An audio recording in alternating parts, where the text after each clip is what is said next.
Assalamualaikum warahmatullahi wabarakatuh. Halo semuanya.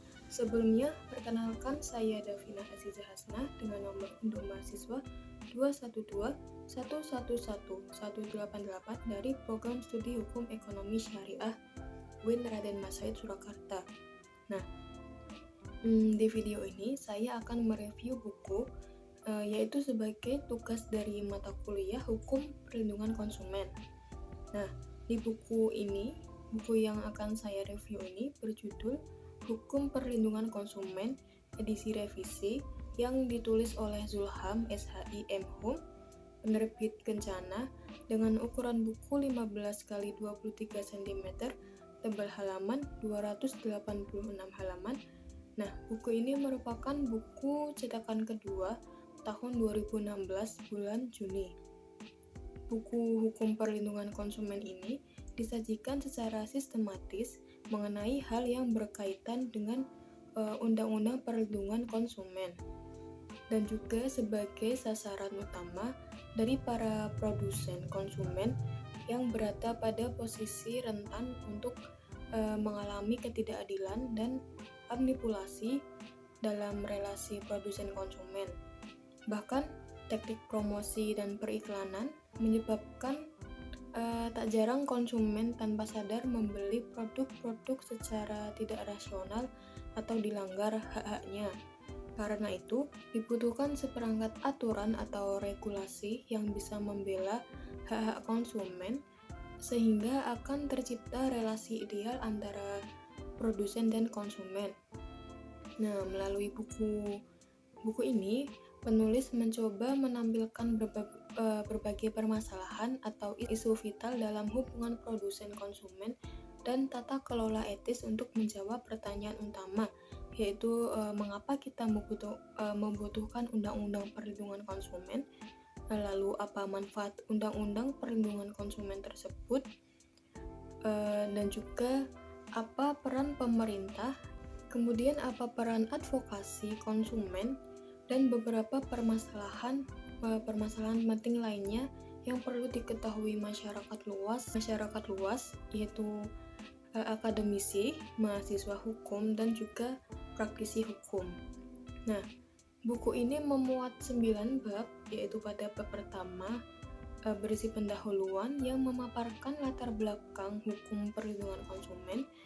Kemudian pada bab kedua yaitu konsumen dan hukum perlindungan konsumen. Pada bab 2 ini menjelaskan tentang pengertian konsumen, lalu tujuan konsumen dalam Islam, dan juga tujuan hukum perlindungan konsumen. Selanjutnya, pada bab ketiga yaitu sejarah perlindungan konsumen, yang mana dijelaskan secara rinci mengenai sejarah perlindungan konsumen yang ada di Barat, sejarah perlindungan konsumen di Indonesia, dan juga di dalam Islam. Lalu bab keempat yaitu hak dan kewajiban konsumen. Di bab ini dijelaskan hak-hak konsumen dalam perspektif internasional, hak-hak konsumen dalam Undang-Undang Perlindungan Konsumen, dan juga dijelaskan hak-hak konsumen dalam Islam. Nah, kemudian pada bab kelima yaitu klausula baku, di mana bab ini dijelaskan pengertian klausula baku, dijelaskan juga aspek kontrak bisnis dalam klausula baku, serta dijelaskan mengenai peraturan pencantuman klausula baku. Nah, yang selanjutnya bab ke-6 yaitu prinsip-prinsip perlindungan konsumen. Di bab ini dijelaskan prinsip tanggung jawab berdasarkan kelalaian, lalu juga menjelaskan tanggung jawab berdasarkan wans prestasi, serta menjelaskan prinsip tanggung jawab mutlak.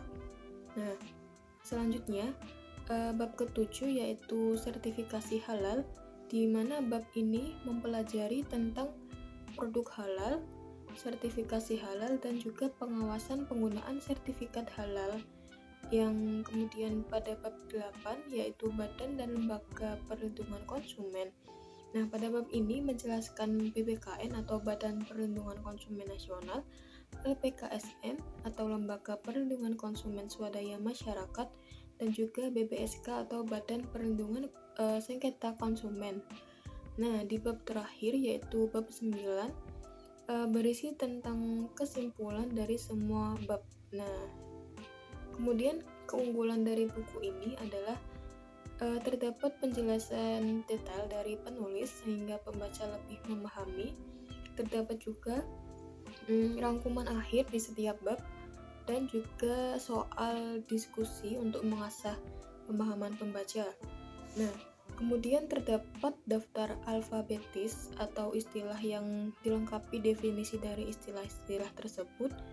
Kemudian dalam buku ini dilampirkan pula Undang-Undang Perlindungan Konsumen Nomor 8 Tahun 99, Undang-Undang Nomor 7 Tahun 96 tentang Pangan, Peraturan Pemerintah Nomor 69 Tahun 99 tentang label dan iklan pangan, Peraturan Pemerintah Nomor 58 Tahun 2001 tentang pembinaan dan pengawasan penyelenggaraan perlindungan konsumen, serta Peraturan Pemerintah Nomor 59 Tahun 2001 tentang Lembaga Perlindungan Konsumen Swadaya Masyarakat.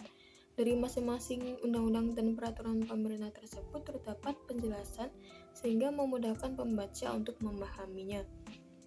Buku Hukum Perlindungan Konsumen karya Zulham ini tidak hanya cocok dibaca oleh mahasiswa, masyarakat luas pun bisa belajar dari isi buku yang satu ini. Apalagi penjelasan di dalamnya juga bisa menuntun pembaca untuk memahami permasalahan-permasalahan dalam hubungan produsen konsumen di Indonesia.